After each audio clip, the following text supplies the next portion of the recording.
Gracias al Señor, permitirnos reunirnos una vez más. Señor, te damos gracias por tu amor, invocamos tu Santo Espíritu. Ven Espíritu Santo, ven por medio de la dulce y poderosa intercesión del corazón inmaculado de María, tu amadísima esposa. Ven Espíritu Santo, ven. Ven por medio de la dulce y poderosa intercesión del inmaculado corazón de María, tu amadísima esposa.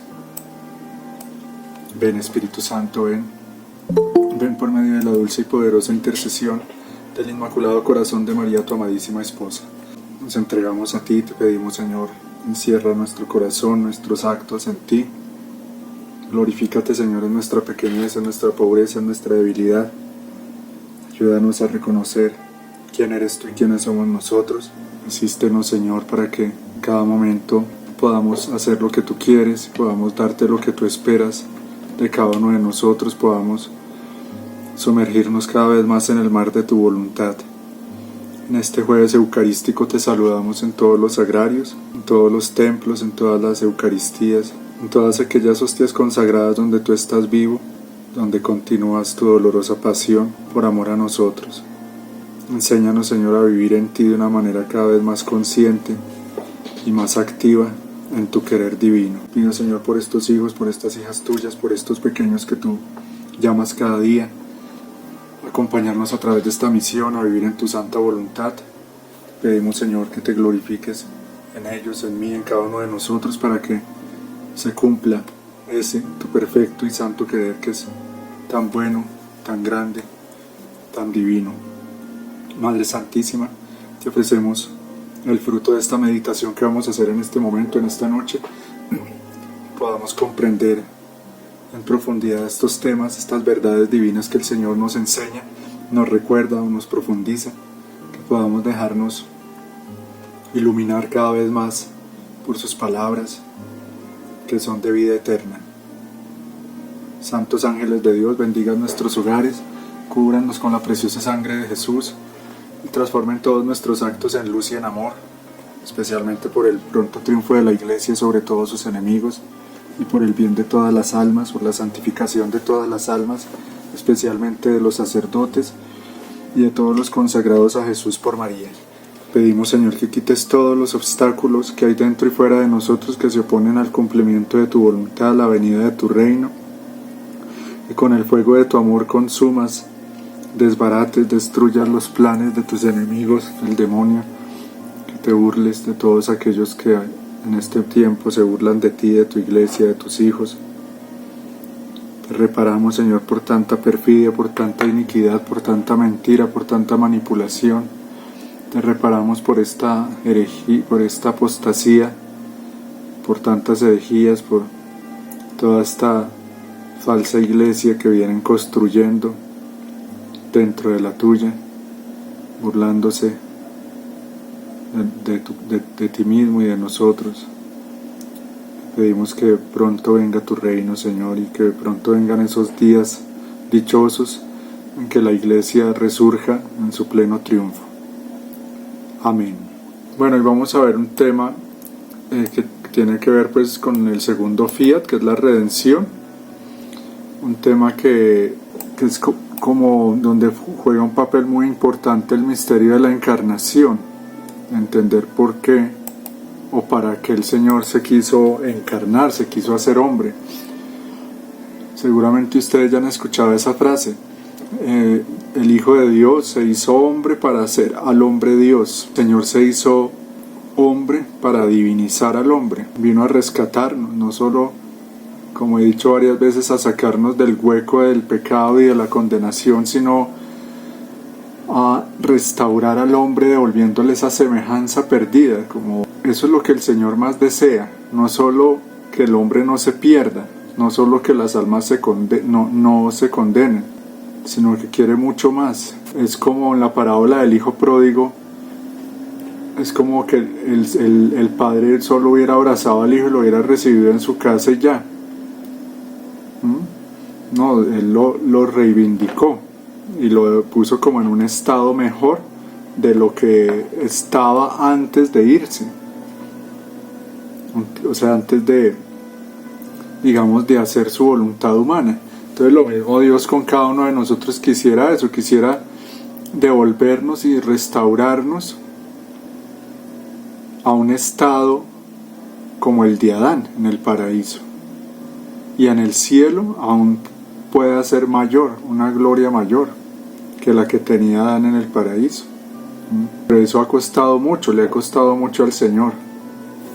Entonces vamos a ver eso en este día. Ese tema, el Hijo de Dios se hizo hombre para hacer al hombre Dios.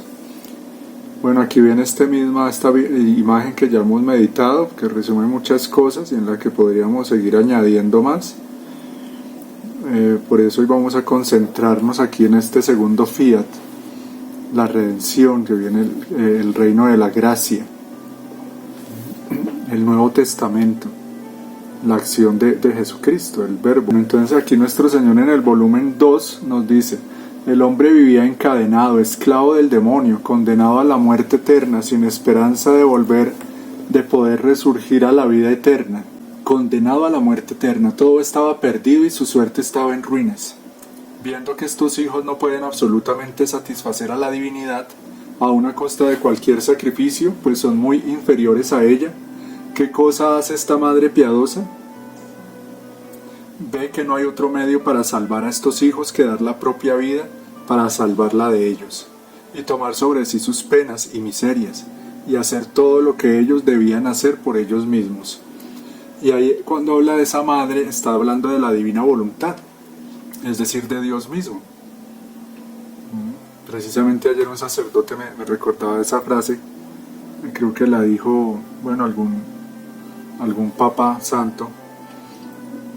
Decía que Dios no solo es padre, sino que también es madre, y además más madre porque hay muchos padres que son malos, que, sobre todo en estos tiempos, ¿no? Hay muchos que tienen una visión de padre muy desbaratada, muy tergiversada, de un mal papá que no merece ser papá, como tantos que engendran los hijos y se pierden, ni siquiera se dejan conocer por sus hijos, son unos cobardes, unos egoístas. Pero las madres como que nos han dado mejor ejemplo, ¿sí? Siempre. Ese amor de madre es de lo más parecido que hay al amor de Dios. Y Dios pues se nos muestra y se nos hace madre en María. Es muy importante eso, tener esa visión de Dios así, aprender a creerle a Él, aprender a abandonarme en ese amor maternal de Dios. ¿Y cómo es ese amor maternal? Es un amor atento, es un amor incondicional, es un amor fuerte, es un amor que no se va agotando, sino que pareciera que fueras como creciendo cada vez más, ¿sí? Y una madre nunca rechaza a sus hijos, por más malos que estos sean, o más ingratos, ¿no? Nunca tienen asco de sus hijos por más harapientos que estén. Bueno, las buenas mamás, ahora estamos en unos tiempos de tanta oscuridad que ya también eso que siempre pasaba con los padres, ahora pasa con las madres también. Hay madres que no merecen ser madres y que no quieren ser madres y que, como sabemos, matan a sus hijos. Y toda esa manipulación satánica en la mente, en la cultura, ha hecho que muchas mujeres piensen que ser madre no está bien, no es para ellas, que eso es una esclavitud, que eso es algo prácticamente inútil, o sea, mejor dicho, una cultura total de mentira. Entonces, bueno, la divina voluntad ve que el hombre por sí mismo estaba perdido, o sea, nadie dentro de los mismos hombres podía superar ese abismo, ni podía satisfacer al Padre, ni podía destruir la muerte, solo el mismo Dios, solo esa divina voluntad podría volver a darle vida a las almas. Con las razones más potentes que su magnánimo corazón le dicta, dice: gracia te pido para mis perdidos hijos, no me resiste el ánimo verlos separados de mí, a cualquier costo quiero salvarlos, y si bien veo que no hay otro medio que poner mi propia vida, la quiero poner con tal de que readquieran la de ellos. ¿Qué cosa quieres de ellos? Reparación, reparo yo por ellos. Gloria, honor, yo te honro y te glorifico por ellos. Agradecimientos, yo te agradezco todo lo que quieres de ellos, te lo doy. Todo lo que quieres de ellos te lo doy yo, con tal que los pueda tener junto conmigo reinando. Entonces ahí está hablando ese Dios amoroso. Miren cómo esto encierra muchas cosas este capítulo, porque esto es lo que nosotros deberíamos hacer, o sea, un verdadero imitador de Jesús, un verdadero imitador de Dios, de su amor. Esto es lo que debería vivir así. Y hay un capítulo en que el Señor dice eso, ¿dónde voy? O sea, como que en esos sitios, le va a entender a Luisa eso, en esas ciudades, en esos países donde haya alguien, así sea uno, que ame por todos, que repare por todos. Pues dice que no, o sea, que no puede castigar ahí, o por lo menos no como se merecería. O sea, esa alma, si ama a Dios por todos, repara por todos, Dios lo toma así. Entonces es como si todos los que están ahí recibieran ese flujo continuo de gracia, de misericordia, como si efectivamente todos lo amaran a Dios a través de esa persona, de esa alma. Y eso es a lo que nosotros estamos llamados. Eso es ser un misionero de la divina voluntad. Reparar por los que no reparan, darle a Dios esa gloria, ese honor, esa gratitud a nombre de todos. Entonces está siendo un verdadero imitador de Jesús, está supliendo, está como alcanzando de parte de Dios muchas gracias y muchas bendiciones como solo Jesús lo ha hecho. O sea, Jesús actuando en esa alma. Esto es lo que Jesús quiso hacer, eso fue lo que vino a hacer a la tierra, mire. Entonces es como si el hijo le dijera al padre: te pido gracia para mis hijos. ¿Sí? No puedo seguir viéndolos separados de mí, a cualquier costo quiero salvarlos. Y lo hizo, al costo más alto. Y bien veo que no hay otro medio que poner mi propia vida. La quiero poner con tal de que readquieran la de ellos. ¿Qué cosa quieres de ellos? Entonces Jesús al Padre le dice: reparación, pues yo te reparo por ellos. Gloria, honor, yo te honro y te glorifico por ellos. Agradecimiento, yo te agradezco, todo te lo doy. Y es lo que Jesús hace en cada Santa Misa, ¿no? Cada Santa Misa, en cada Eucaristía, Él está repitiendo lo que hacía cuando estaba en la tierra. Está diciéndole al Padre, o sea, está continuando su pasión, que vuelvo y les repito que esa pasión de Jesús fue toda su vida, no fue solo jueves y viernes santo, no. La pasión de Cristo fue toda su vida, que viene a explotar y a reflejarse aquí en el mundo material en el jueves y viernes santo. Pero todo eso que le hicimos nosotros por medio de los romanos y los judíos, no es sino el reflejo de todo lo que Él sufrió en su interior. Y como lo dice en Hebreos 10:7, Jesús el nuevo Adán, le dice: heme aquí, oh Padre, que vengo para hacer tu voluntad. Esto es muy importante, este tema, o sea, empezar a meternos más en ese mar que es el segundo fiat. El pobre hombrecito del mundo se quedó. Entonces, si quedémonos con esa imagen, la repito porque no estaba grabando eso, meditemos en que cada acto de la vida de Jesús nos deja mares de tesoros por descubrir, toda una herencia que Él quiere que yo haga mía, que la hagamos nuestra, que nos revistamos de eso. Por eso hay oraciones como las que escribió Luisa, que dice: me revisto de tus llagas, me pongo tus espinas, espiritualmente hablando, como armas de protección. También ella dice: hago mío tu querer, hago mía, por ejemplo, yo decir: hago mías tus lágrimas para limpiarme, para purificarme de toda mancha, de todo pecado. Es hacer mío sus méritos, ahí están. Y Él no es obviamente un papá ni avaro, ni celoso, ni egoísta, sino todo lo contrario. Él quiere, o sea, es más feliz entre más tomemos nosotros esas cosas, entre más las hagamos nuestras precisamente, más lo hacemos feliz a Él. Entre más nos vayamos pareciendo a Él, al hacer nuestras todas esas riquezas, pues más nos vamos pareciendo a Él.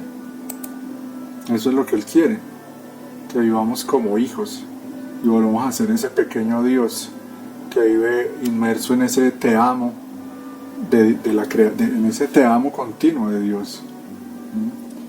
Esto era el paraíso, esto era el plan de Dios, todo, como varias veces he repetido, era sencillo, Dios es simple y era simplemente recibir y dar amor, pero en ese recibir y dar amor pues una vida de una santidad, ¿no? De santidad, de virtud, de orden, de armonía, de perfección, una vida inmortal, una vida plena. Y eso es lo que el Señor nos quiere volver a dar, y por eso se hizo hombre. Y por eso vino a asumir todos los efectos del pecado. Vamos aprendiendo eso, vamos entendiendo esto tan grande. O sea, Él pagó el precio para que yo pueda ver esto como una realidad, como algo, o sea, para que sea algo realizable, algo que era totalmente imposible y algo que era eso, como un sueño, algo irreal totalmente. Y que para el mundo eso es una locura. Como cuando yo era muy joven, ya hace muchos años, un pobre ateo de los que me encontré muchos en esas épocas, de esa gente que se queda en la vida bohemia y en un intelectualismo y o sea, que reemplaza a Dios con otras cosas, y pueden ser personas eso, inteligentes, sensibles, como artistas, reemplazan a Dios con la poesía, con la música, con la droga, o con el estudio, con el intelectualismo, con estudiar mucho, saber, con las letras. Hay gente que reemplaza a Dios con las letras, gente de letras, y muchos de ellos terminan siendo ateos. Y entonces yo en algún momento le decía eso, que Dios iba a renovar esto y que iba a volver esta tierra otra vez en un paraíso, y eso le sonaba una cosa, este muchacho está loco, decía, eso no lo va a hacer ni tu Dios ni nadie, algo así me decía él. O sea, eso no, para una persona es algo inexistente, es algo imposible, es hablarle a la gente en un lenguaje de otro mundo, a la gente de hoy. Entonces meditemos en cómo por la ilusión que se le ofrece hoy en día al mundo, esa ilusión material, de la comodidad, de los aparaticos, del placer, de todo lo de la carne y todo lo mundano, todo lo que está aquí afuera, y ese reinito del anticristo. Ya hay gente que piensa que esto aquí ya, o sea, yo repito mucho eso porque, o sea, es importante que ustedes lo cojan, o sea, lo entiendan, lo vivan, lo asuman, que estas verdades como que las encarnemos. Yo debo vivir así, o sea, entender cómo a mí no me puede pasar eso, porque es que esa es la tentación que tenemos. O sea, nosotros como que tenemos a Dios y queremos tenerlo de Dios, pero sin renunciar a lo de acá, como con un pie en las cosas de Dios y otras en la del mundo. Y por eso, como por ahí el Señor dice varias veces, somos paganos disfrazados de cristianos. Muchas veces somos así, paganos disfrazados de cristianos, porque es que nosotros, como hoy repetido, hemos crecido en una versión ya distorsionada de lo que es la iglesia, de lo que es el cristianismo, pero no tenemos ni idea cómo era. Algunos, los más tradicionales que estudian esto, y los más espirituales, más que tradicionales, son los que viven esa tradición de la iglesia, porque ahora también hay un falso concepto de ser tradicional. Se piensa que con ir a la liturgia tradicional entonces ya es una persona tradicional, pero en su mentalidad y en sus hábitos y en su forma de vivir puede ser un modernista, puede seguir siendo una persona que tiene todavía, o sea, que vive todavía en función de sí mismo, que es autónoma, que es autosuficiente. Eso en definitiva es el modernismo, el hombre que se rige por su propio querer, por su propia voluntad, no por la de Dios. Pero un verdadero tradicional, un verdadero católico tendrá alguna idea de cómo llegó a ser la vida en la Edad Media, por ejemplo, en la época de San Francisco, pero más atrás. Ya en San Francisco estaba empezando ya como esa decadencia en la iglesia, él tuvo que venir como a restaurarla. O sea, todos esos 1000 años que duró la Edad Media aproximadamente, ahí el Señor como que pudo desahogar todo esto que él traía, y formó lo que era eso, el reino de la redención. Y fue cuando se construyeron las grandes catedrales y muchas cosas que ignoramos. Surgieron muchísimos santos, verdaderos santos, y se formó toda la civilización cristiana, que es la civilización de Occidente, que Europa, como varias veces lo he repetido, llegó a ser lo que fue, no lo que es ahora, lo que fue gracias al cristianismo, gracias a la Iglesia Católica. que a algunos les rechinará los oídos escuchar eso. A todos esos que están envenenados por todo lo que han venido difundiendo los judíos, enemigos de Cristo y de la iglesia. Entonces sí, hermanos, eso nosotros hemos crecido, a lo que trayendo el hilo de lo que, volviendo a lo que estoy diciendo, nos cuesta, o sea, cada uno tiene que mirar eso. Para yo vivir en la divina voluntad, y eso siempre lo enseñó la iglesia, tiene que haber más desprendimiento de las criaturas, de todo afecto terreno, y para eso sirve muchísimo el ayuno, la oración, y no solo la oración y meditación, sino la mortificación y la penitencia, privarse de lo lícito, darle duro al cuerpo. Eso sirve para que yo empiece a adquirir lo demás, lo de arriba, y que el Señor me empiece a dar las verdaderas riquezas, se me empiece a mostrar más, y empiece yo a poseer más esas cosas. O sea, a través del ayuno el Señor nos va como limpiando la vista, como quitando velos, nos va corriendo esos velos que tenemos en el alma, velos que nos va poniendo eso, la comodidad, el materialismo, los gusticos, los hábitos, las cosas mundanas. Yo entendí eso, todo lo que uno hace es como por amor propio, se vuelve mundano. No por amor a Dios, no por satisfacerlo a Él, no porque, bueno, ¿esto en qué me sirve para llegar? Es difícil, es tenaz, porque precisamente lo que estoy hablando, nosotros nos acostumbramos en este mundo materialista y aburguesado y que se vive tan en la carne, nos acostumbramos a vivir eso en función de eso, de darnos gusto, de que no nos haga falta nada, ¿sí? Y la mayoría de una persona que no sea materialista hoy en día es muy difícil encontrar. Una persona que no esté dedicando la mayor parte de su tiempo, por ejemplo, eso, a buscar dinero y las cosas de este mundo, eso es muy difícil conseguir. Alguien que de verdad busque primero el reino de Dios y su justicia, y que por eso ya tiene la añadidura. Mejor dicho, en resumen de eso que estoy hablando, miremos qué nos pide el Señor a que renunciemos, que nos despojemos para Él darnos lo que Él nos quiere dar. Él nos quiere dar más, muchas más cosas, y nosotros muchas veces lo cambiamos por las migajas de acá. Y yo estoy en esa lucha, a mí me pasa, y hay cosas que yo digo, no, yo no puedo vivir sin esto, o para mí sin esto la vida sería muy aburridora, ¿sí?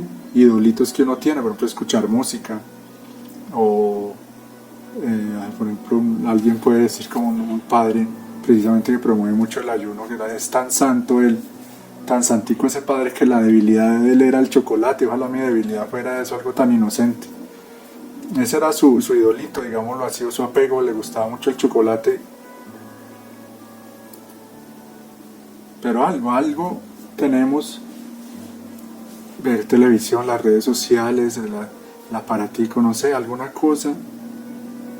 Tenemos que pedirle al Señor eso, que nos dé la gracia de ver qué cosas podemos ir dejando, renunciando, mortificando, qué nos está apartando de Él, qué nos estorba para llegar a vivir en su voluntad, qué hace parte en nosotros de eso, de ese viejo hombre, de ese reino del demonio.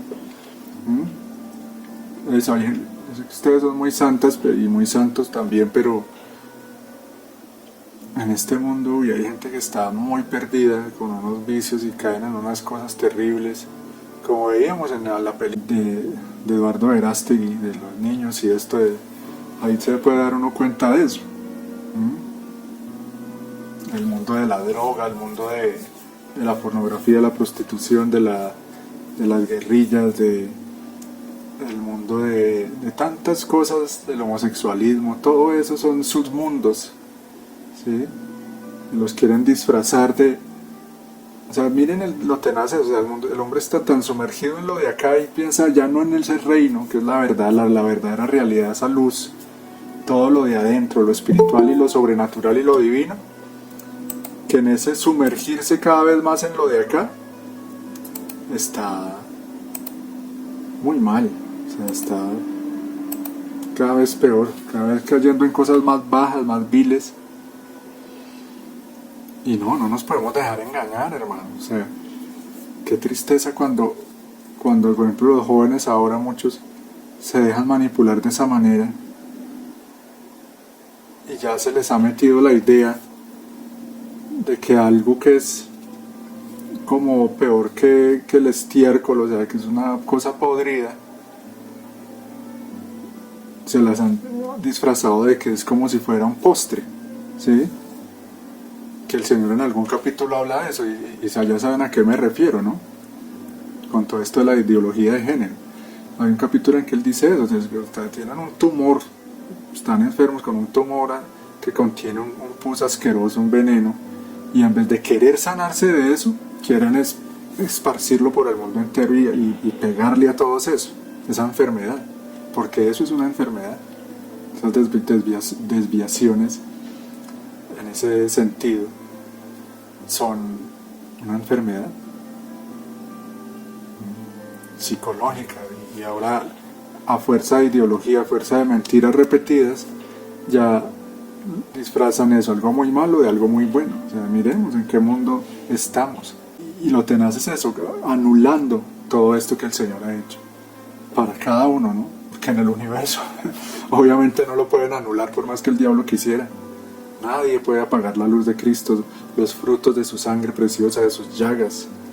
Bendito sea Dios, nadie podrá jamás como ponerle un dique a ese río de amor, de redención, de salvación, que es el mismo. ¿Sí? Nadie puede como ponerle unos tapones a las llagas de Cristo para que no emane más esa luz que emana de ellas, esa luz que es la que hace las vidas nuevas, la vida de tantos de nosotros. Porque Él actúa todo el tiempo. Todo esto que estamos viendo hoy no es que Él ya vino, lo hizo y se fue, vino como alguien que vino y cumplió el mandado y bueno, listo Padre, todo está consumado, ya yo me voy, allá que ellos se la arreglen como puedan. No, Él no es así. Él es el amor. Un amor que no puede dejar de amar, que no puede hacer otra cosa que amar. Por eso el Señor Jesús sigue ahí todo el tiempo en cada corazón, mirando cómo rescata a cada alma. Cada alma es un reino. No se nos olvide de eso, meditemos en eso, vivamos en función de eso, entendamos eso. Mi alma es un reino, por eso hay guerra. ¿Sí? Cada uno de nosotros es como si fuera eso, una ciudad, una ciudadela, en la que hay barrios, aposentos, murallas, abismos, montañas, de todo. Por eso es la guerra. Por eso es la guerra tan tremenda. Y a veces uno de eso se siente que uno es un don nadie, un miserable, un pequeño pecador que a nadie le importa, o si uno se siente ese solo, ¿no? Todo el cielo está atento a cada uno de nosotros. Cada alma es de infinito valor para Dios y también para el demonio. Pero miren toda esta campaña monstruosa que ha hecho esta plaga de gente engañada, que se creen los amos del mundo, que ha llevado a que se tiene por nada al hombre, porque ellos creen que solo su raza cuenta. Eso es lo tenaz. Ellos piensan que solo ellos son los que ellos son los hijos de Dios, por todo ese tema que yo les había explicado, de que ellos entienden que son los verdaderos hijos de Dios porque son descendientes de Abraham, o sea, por una cuestión carnal, material, física. Y se quedaron todos los siglos pensando así. Se quedaron pensando, y por eso crearon, o sea, ellos tienen esa mentalidad, esa cultura, y la crearon para el mundo entero, la cultura materialista, porque todo lo entienden desde la materia. Y por eso no creyeron en Jesús, porque era un rey espiritual, no de la materia. Por eso esperaban, era un Mesías con poder, un político, un militar, y por eso hoy en día siguen desesperando al anticristo. Y van a ser engañados por él. Porque todo lo ven desde la materia, esos hijos de las tinieblas que se creen los hijos de Dios. ¿Y saben a quiénes me refiero? La sinagoga de Satanás. Esos son los que están detrás de toda esta cultura, de toda esta mentalidad, de todas estas directrices de muerte, de toda esta cultura para destruir la civilización nuestra. Y eso es lo que estos no entienden. Yo quiero hacer un video explicando eso. Miren a todos los de la élite, le llaman algunos, pero no saben quiénes son en realidad. Parece que pocos lo sabemos. Los de la élite globalista y todo eso, ¿a quiénes están utilizando? Una cantidad de estúpidos, perdón la expresión, pero que se creen, mejor dicho, y si supieran a quién le están sirviendo, dejarían todo eso. ¿Sí? Todos los que fabrican muerte, todos los artistas de la muerte, todos los poetas de la muerte, todos los filósofos de la mentira,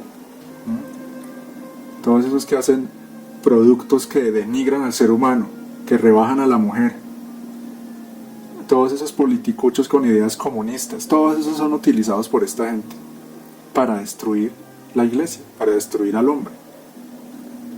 Y muchos de estos los utilizan por malos, o sea, ni siquiera son ni descendientes de ellos, ni son de su raza, ni nada de esto. No los nombro mucho con su nombre tal cual es por prudencia, porque no tiene muchos enemigos, me puedo ganar yo por eso, por hablar de esto. Y enemigos poderosos, pero no me importa porque si lo matan uno por la verdad, le están haciendo uno un favor grandísimo, lo están mandando uno de una vez al reino, lo liberan a uno, mejor dicho, le dan uno el regalo más grande.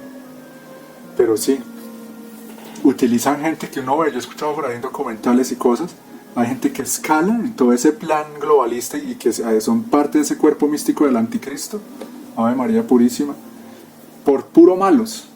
O sea, no es ni porque, o sea, porque hay gente que no tiene ninguna moral, y esos son los que están gobernándonos, empezando por el de aquí, el de Colombia. Gente que dice mentiras como nada, manda a matar como nada, execrable, o sea, gente que está muy mal. Su vida entera es una mentira. Y los van escalando.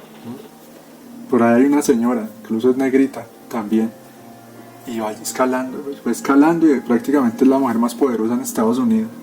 ¿Pero por qué? Por puros malos, porque pasan por encima del que sea, o sea, gente del diablo, definitivamente, que solo un milagro muy grande de Dios podría convertirlos. Porque yo me he preguntado eso, ¿hasta dónde uno le puede pedir a Dios que sea injusto, que cometa una injusticia? Porque hay gente que el hecho de que Dios como que la perdone y la salve así sea a última hora, sería como una injusticia en Dios, una alcahuetería, una imperfección. Y eso yo lo entendí, como he repetido, escuchando al santo cura de Ars, porque yo era de los que pensaba que podía ser más malo, pero si a lo último se arrepentía, ya se salvaba, y resulta que no, ahí. Y eso también lo dice San Alfonso María de Ligorio en ese libro que se llama Preparación para la muerte y la eternidad. Él habla de eso. O sea, el que vivió mal, muere mal. Es una cuestión de justicia. De Dios nadie se burla. El que nunca le dio importancia a Dios, el que vivió fue de mano del diablo, muere mal. Hay una historia tremenda en uno de los libros de Cielo de Luisa, que el Señor le muestra a uno, seguramente un masón acostado rodeado de demonios, y dice que lo veían como, o sea, era como si fuera uno de ellos. Prácticamente los demonios estaban ahí como velando ya, esperando en qué momento se moría para llevárselos con ellos, pero estaban ahí como si fuera su fiel amigo. Y que el Señor y Luisa fueron y hicieron cuanto pudieron para que se arrepintiera y se salvaran. Yo no sé si él los veía o qué, no dice muchos detalles, pero sí, en ese reino, o sea, en esa guerra espiritual, el Señor mismo Jesucristo con Luisa Picarreta en persona estaban ahí, un italiano, mirando a ver cómo se los arrebataban a los demonios, le arrebataban esa alma. Nada, o sea, ya el alma, por eso, entonces muy tenés que entendamos eso, porque lo que yo les decía el otro día, nosotros con esos actos divinos podemos ir ayudando, que el Señor vaya abriendo ese camino, porque Él quiere salvar a todos. Es que no, hay unos que no, ni quieren ni se lo merecen. Y ojalá Dios nos permita a nosotros vivir de tal manera que sí sea justo, que nos lo que merezcamos. Y eso entra en este tema, ¿por qué? Porque por nosotros mismos ninguno me lo merece. Es por Él, es por sus méritos. Ahí está el punto. Puede ser re malo, pero si en algún momento se convierte, acepta a Jesús, acepta su obra, esto que estamos viendo, sus llagas, su sangre, los frutos de su amor, acepta la redención. Entonces, ya es justo que se salve. ¿Por qué? Porque Jesús mereció por el hombre. O sea, en la balanza, pongamos, está todo en una balanza. La vida y las obras del hombre, todo, mejor dicho, un peso, pero para el que se condene. Y lo bueno, si es que hizo algo, muy poquitico.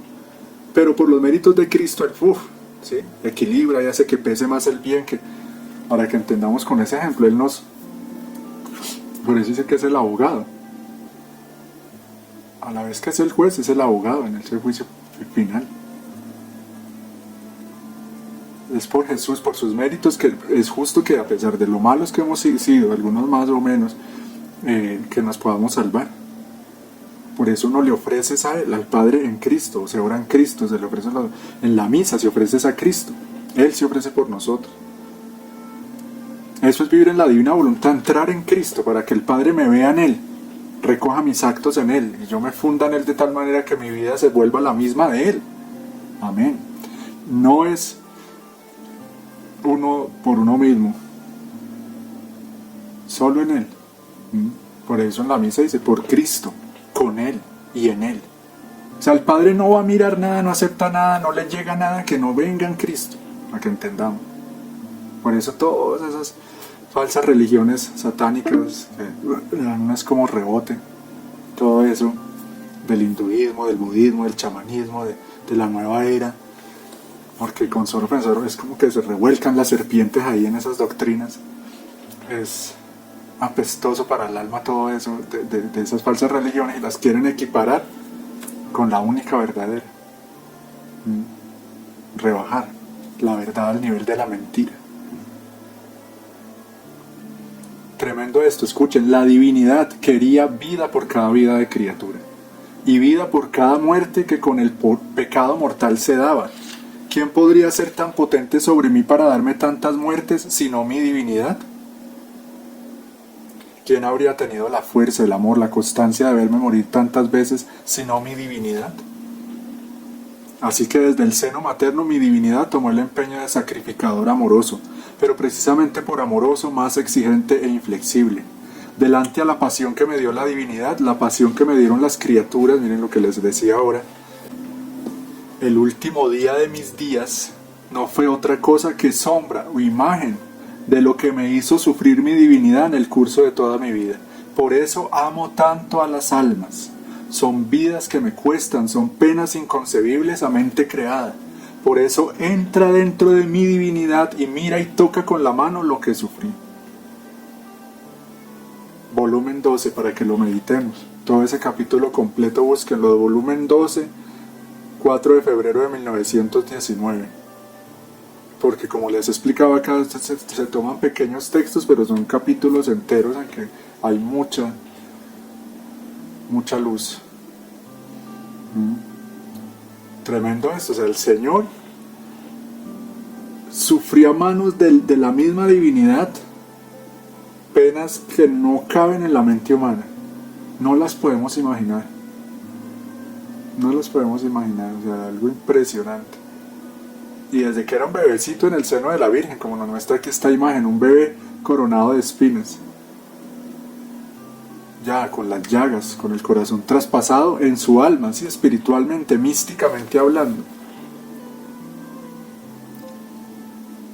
Yo les pregunto eso, o sea, ¿no les interesa eso? O sea, entrar, que nuestra vida entre más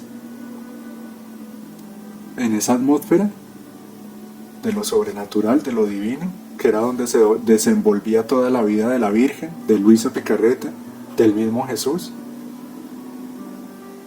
Pero nosotros no vivimos sumergidos acá, en lo chiquitico. O sea, si yo comparo aquí el mundo material con ese mundo de lo sobrenatural, es como comparar el planeta Tierra con el universo. Una cosa así.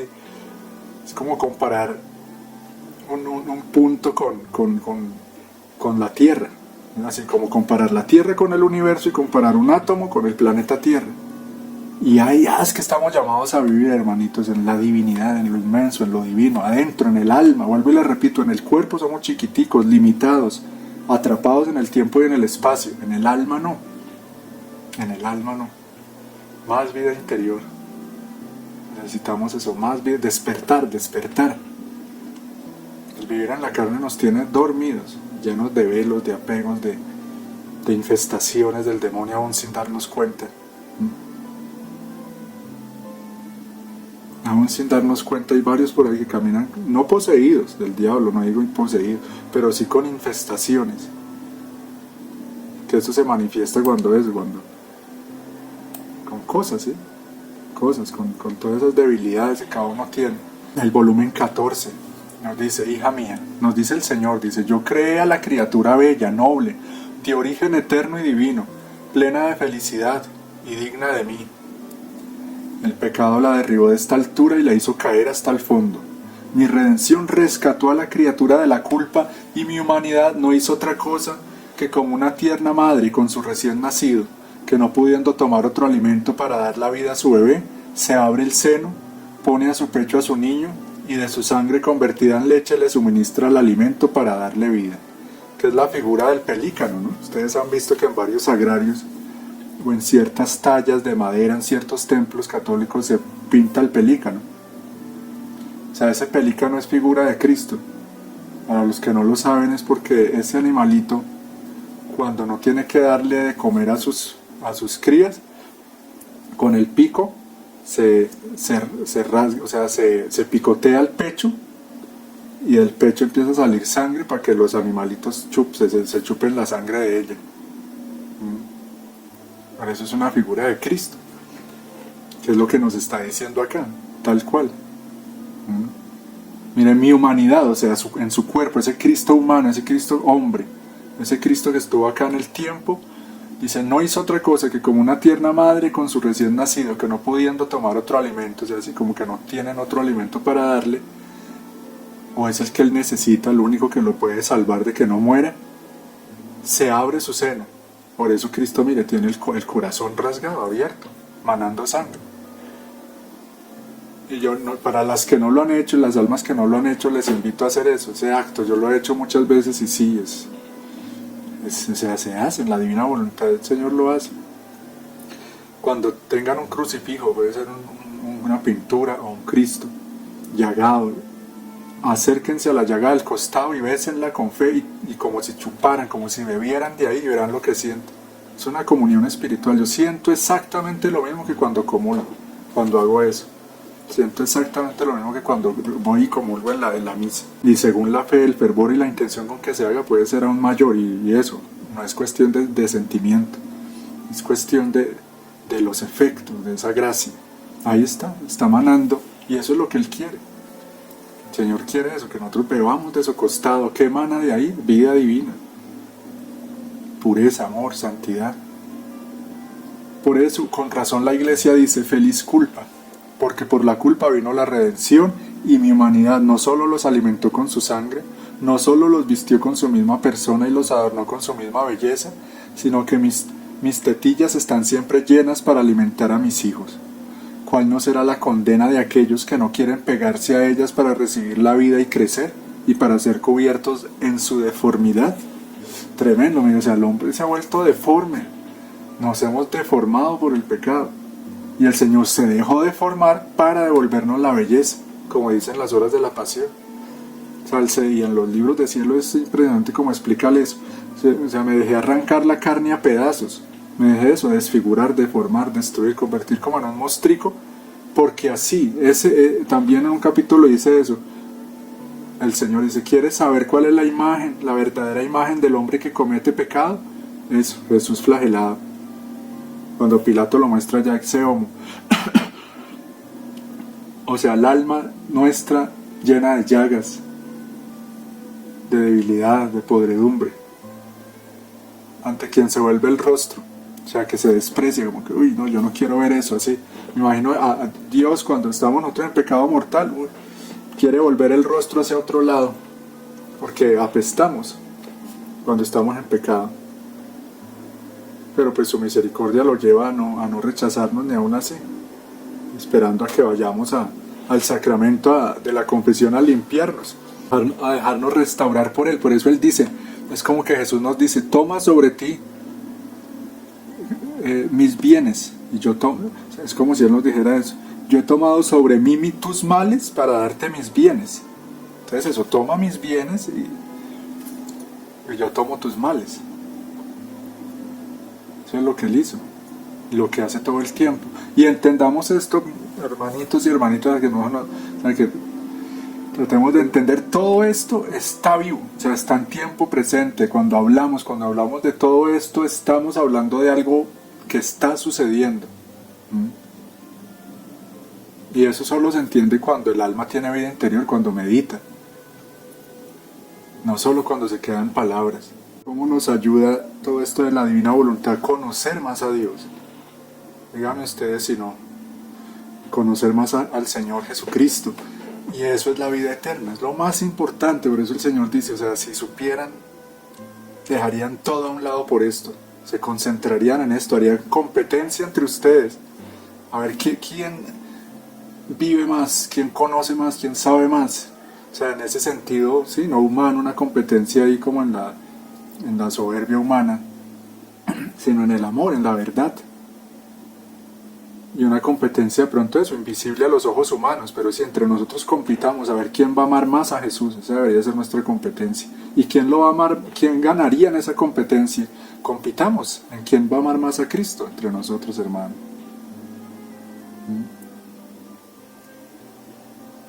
Y el que gana es el que más lo conoce. El que más lo conozca lo va a amar más. Y Luisa le decía eso al Señor, ella quería ser la primera, la campeona, a que nadie le ganara, en amarlo, en reparar por él, en sufrir por él. Santa Teresita, los santos, eso, eran campeones en esa competencia, tenemos que competir con ellos. Y todo, mire, todo parte de una intención, Señor, yo quiero amarte más que...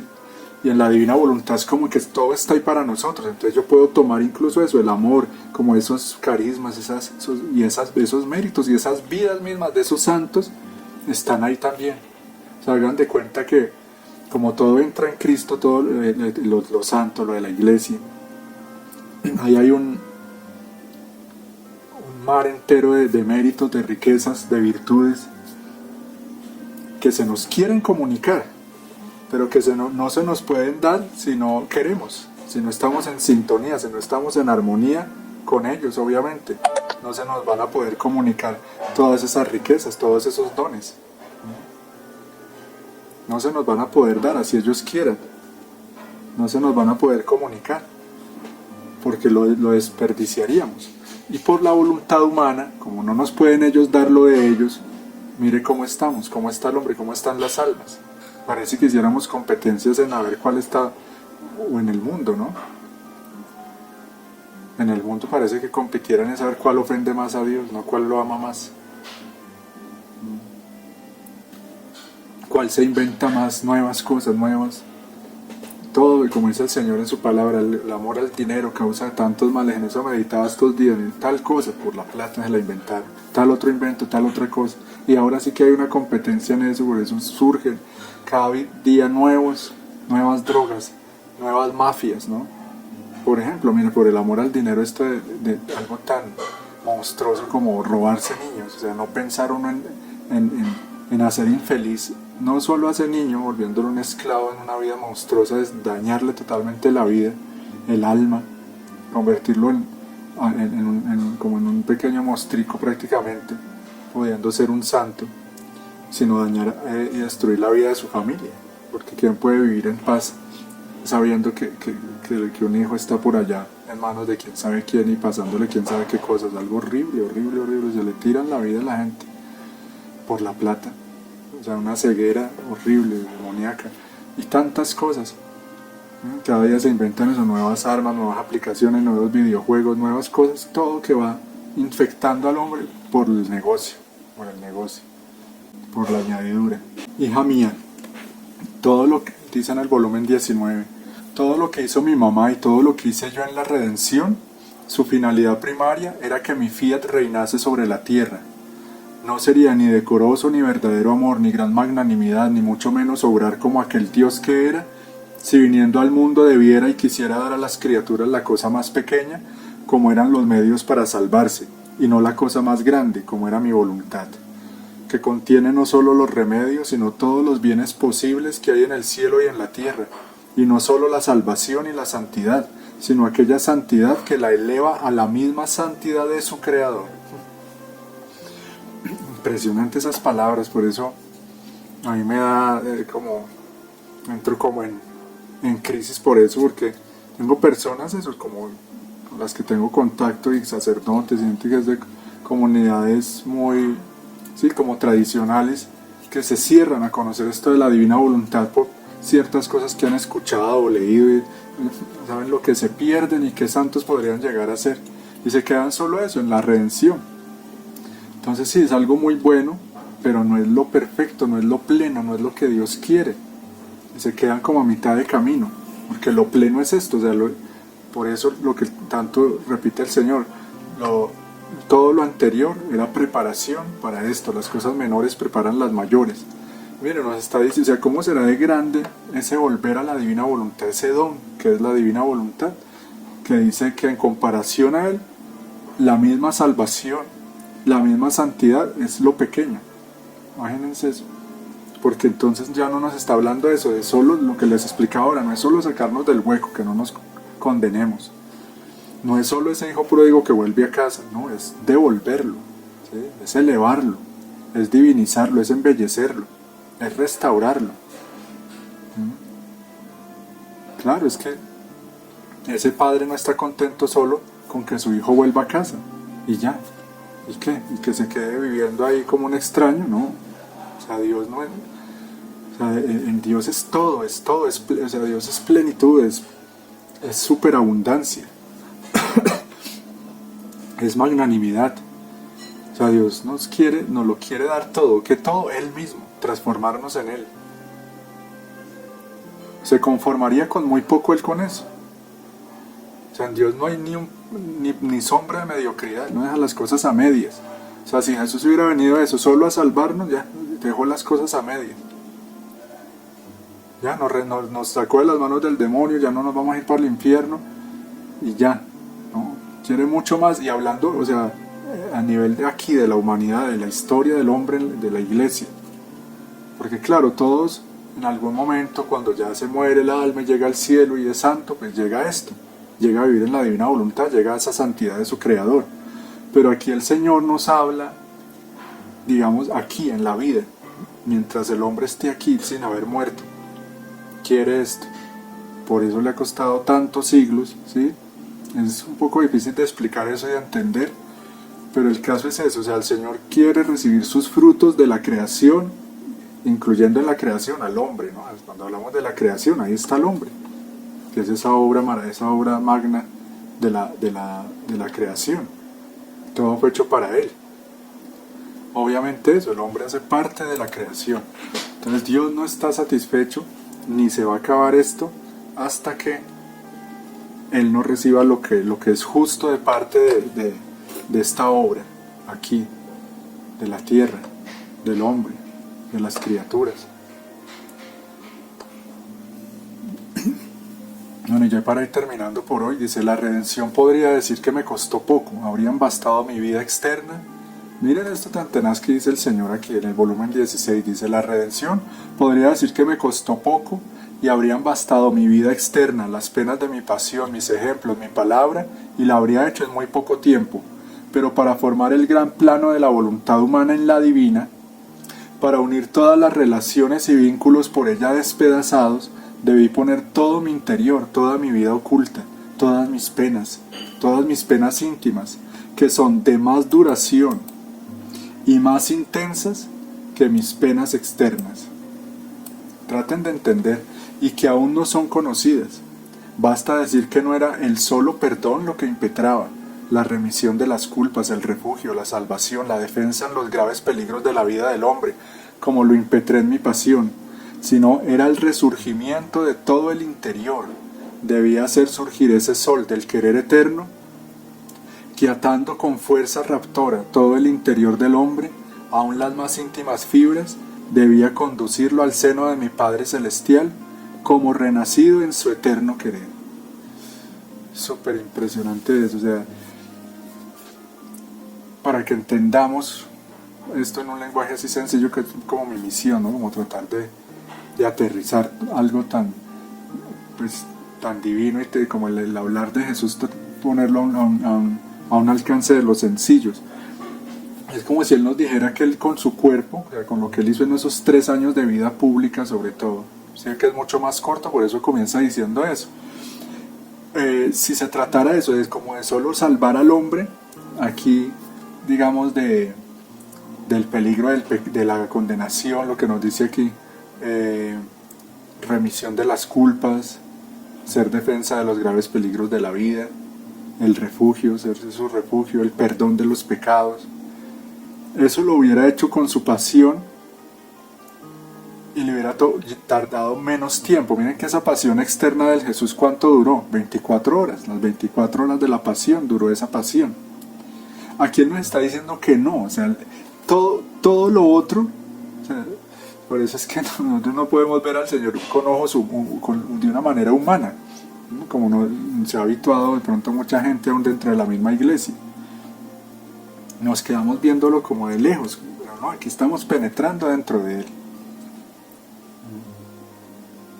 Esa pasión de Jesús duró 24 horas, esa pasión externa con la cual hubiera bastado para redimirnos, y como dicen los santos, hasta con una gota de sangre nos hubiera podido redimir, pero como Él no venía solo a eso, sino lo que nos está diciendo acá, entonces para rehacer al hombre en su interior, hagamos de cuenta eso, digamos que Él con lo que sufrió en su cuerpo es eso, como salvar al hombre, no en su cuerpo, porque el cuerpo no, o sea, no es, sino en su humanidad.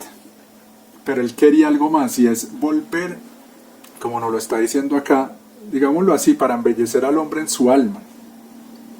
Eso le tardó más, le tardó todos los 30 años, le tardó toda su vida oculta, le llevó todo, desde que estaban en el vientre de la Virgencita, 9 meses sufriendo ahí, muchísimo, que eso está descrito en lo que se llama los excesos, ¿no? Los excesos de amor, para los que no lo conocen, esa novena de Navidad que escribió Luisa, eso está en el volumen 1, los excesos de amor.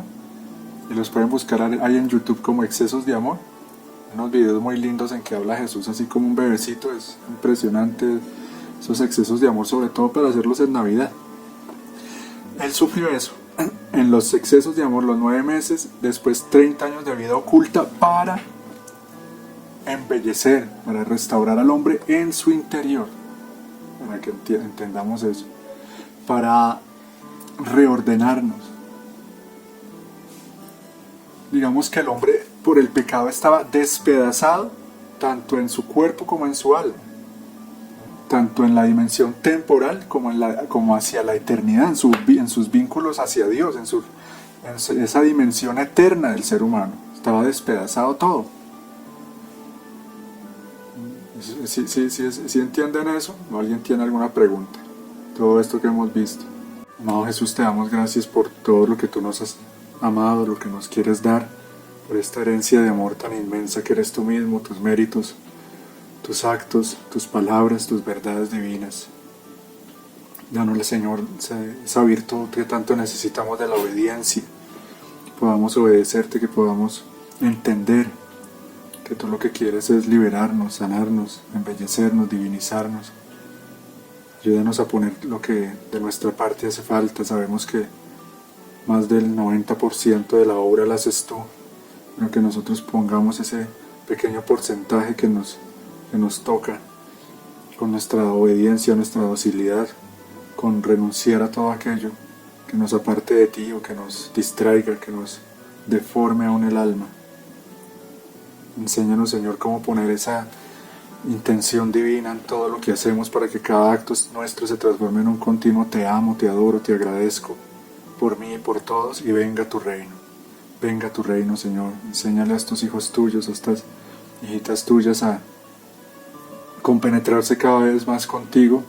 Enséñales a transformar todos sus actos en un continuo acto de amor a ti, en un continuo acto de reparación. A ti, Madre Santísima, te pedimos que todo lo que el Señor nos enseña lo podamos vivir, lo podamos comprender en su profundidad y lo podamos llevar a la práctica. Pedimos que nos concedas tu santa bendición a nosotros y a nuestras familias. Dulce Madre, no te alejes, tu vista de nosotros no apartes. Ven con nosotros a todas partes y solos nunca nos dejes. Ya que nos amas tanto como verdadera Madre que eres, haz que nos bendiga hoy siempre el Padre, el Hijo y el Espíritu Santo. Amén.